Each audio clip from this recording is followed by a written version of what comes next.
नमस्कार, आपको स्वागत है स्टॉकोलॉजी में। आज हम बात करने वाले हैं शिवालिक रसायन लिमिटेड के बारे में।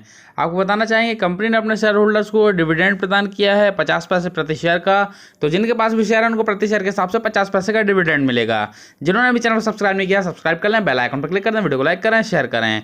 तो अब हम रिजल्ट्स को देख लेते हैं। आपके सामने जो रिजल्ट है वो कंसोलिडेटेड है, जो आंकड़े हैं वो हैं लाख में। सबसे पहले रिजल्ट के फॉर्मेट को समझ लेते हैं। जो सबसे लास्ट में कॉलम दिखाई दे रहा है वो मार्च 20 क्वार्टर के रिजल्ट हैं।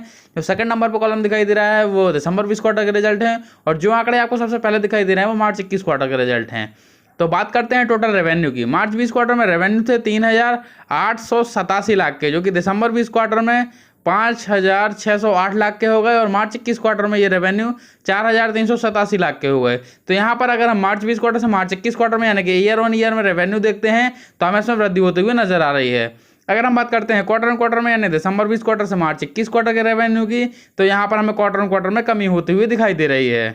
अब हम एक्सपेंसेस को देख लेते हैं। तो बात करते हैं टोटल एक्सपेंसेस की। मार्च 20 क्वार्टर में एक्सपेंसेस थे 3,259 लाख के, जो कि दिसंबर 20 क्वार्टर में 4,748 लाख के हो गए। और मार्च 21 क्वार्टर में ये एक्सपेंसेस 3,496 लाख के हो गए। तो यहाँ पर अगर हम मार्च 20 क्वार्टर से मार्च 21 क्वार्टर में यानी कि ईयर ऑन ईयर में देखते हैं तो हमें एक्सपेंसेस बढ़ते हुए नजर आ रहे हैं। अगर हम बात करते हैं क्वार्टर ऑन क्वार्टर में यानी दिसंबर 20 क्वार्टर मार्च 21 क्वार्टर को, तो यहाँ पर हमें एक्सपेंसेस घटते हुए दिखाई दे रहे हैं। अब हम प्रॉफिट एंड लॉस स्टेटमेंट को देख लेते हैं। तो बात करते हैं थर्ड नंबर पॉइंट की, profit after loss before exceptional item and tax.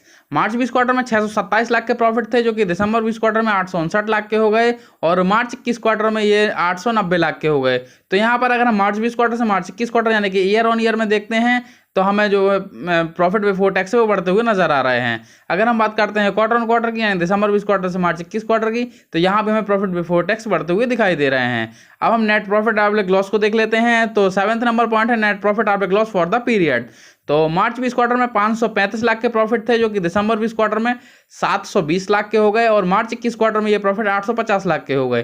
तो यहाँ पर अगर हम मार्च 20 क्वार्टर से मार्च 21 क्वार्टर में यानी कि ईयर ऑन ईयर में नेट प्रॉफिट देखें तो हमें बढ़ते हुए दिखाई दे रहे हैं। अगर हम बात करते हैं क्वार्टर ऑन क्वार्टर में यानी दिसंबर 20 क्वार्टर से मार्च 21 क्वार्टर में, तो यहाँ भी हमें नेट प्रॉफिट बढ़ते हुए दिखाई दे रहे हैं।